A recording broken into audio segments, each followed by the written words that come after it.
Hello guys, तो हम पढ़ेंगे आज सेल एनसीईआरटी, ठीक है। 11th क्लास का चैप्टर 8 जो है उसमें 8.4.1 है cell envelope and its modifications, ठीक है। Cell envelope and its modifications. अब इसमें क्या है ना, प्रोकैरियोट्स का जो सेल होता है वो कैसा होता है, ठीक है। तो प्रोकैरियोट्स में प्रोकैरियोट्स के सेल की जो लेयर्स हैं, ठीक है, सेल की जो लेयर्स हैं, सेल वॉल, प्लाज्मा मेम्ब्रेन और ग्लाइकोकेलिक्स, ठीक है, जिसको कैप्सूल भी बोला जाता है, ठीक है। तो देखो क्या है कि जैसे एक बैक्टीरिया सेल है, ठीक है, तो इसमें कैप्सूल है, आउटर लेयर, ठीक है, उसके अंदर सेल वॉल है और फिर उसके अंदर प्लाज्मा मेम्ब्रेन है, ठीक है। हमने देखा था एनिमल में प्लाज्मा मेम्ब्रेन होती है और प्लांट में सेल वॉल होती है, बट बैक्टीरिया में तीन चीज़ें होती हैं, capsule, cell wall, plasma membrane, ठीक है।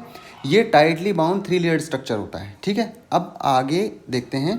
Each layer of envelope perform distinct functions but act together a single protective unit, ठीक है। मतलब तीनों के अलग अलग फंक्शन होंगे पर तीनों मिलके एक प्रोटेक्टिव यूनिट की तरह काम करती है। Bacteria are of two types, दो टाइप के बैक्टीरिया हो सकते हैं, gram positive who take up the strain and gram negative who don't take the strain, ठीक है। क्या होता है कि एक कॉलोनी होती है बैक्टीरियाज की, ठीक है, उसमें हम स्टेनिंग करते हैं, मतलब कोई कलर डालते हैं।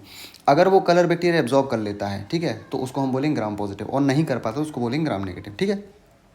अब ग्लाइकोकैलिक्स के बारे में पढ़ते हैं। ग्लाइकोकैलिक्स दो टाइप की हो सकती है। पहली, अगर लूज शीट है, कुछ में अगर लूज शीट होती है तो उसको हम बोलते हैं स्लाइम लेयर, और थिक और टफ है तो उसको हम बोलते हैं कैप्सूल, जैसे कि इसमें बताई गई है, ठीक है। The cell wall determines the shape of the cell. तो शेप ऑफ द सेल कौन डिटरमाइन कर रहा है, ठीक है, शेप ऑफ द सेल कौन डिटरमाइन कर रहा है, बहुत इंपॉर्टेंट है कि शेप ऑफ द सेल कौन डिटरमाइन करता है, शेप ऑफ द सेल कौन डिटरमाइन करता है, ये बहुत इंपॉर्टेंट चीज़ है ना।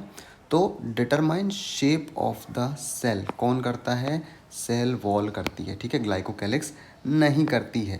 सेल वॉल का शेप जो है वो डिटरमाइन कौन करता है, सेल वॉल बैक्टीरिया का शेप जो है वो डिटरमाइन कौन करता है, सेल वॉल करती है, ठीक है, सेल वॉल करती है, ठीक है। Shape of the cell provides strong structure support to prevent bacteria from collapsing और बस्टिंग। कोलेप्स और बस्ट होने से भी कौन बचाता है, सेल वॉल बचाती है, ग्लाइकोकैलिक्स नहीं बचाता, ठीक है। Plasma membrane of prokaryotes is selectively permeable. Selectively permeable होती है प्लाज्मा मेम्ब्रेन प्रोकैरियोट्स की in nature and structurally similar, okay, structurally similar to eukaryotes plasma membrane, ठीक है। तो यूकैरियोट में जो प्लाज्मा मेम्ब्रेन होती है उसके भी ये स्ट्रक्चरली सिमिलर होती है, ठीक है। ये हो गया आपका प्रोकैरियोट्स के सेल एनवेलप और इट्स मॉडिफिकेशन। इसका कुछ पार्ट बचा है वो नेक्स्ट शॉर्ट में अपलोड करूँगा।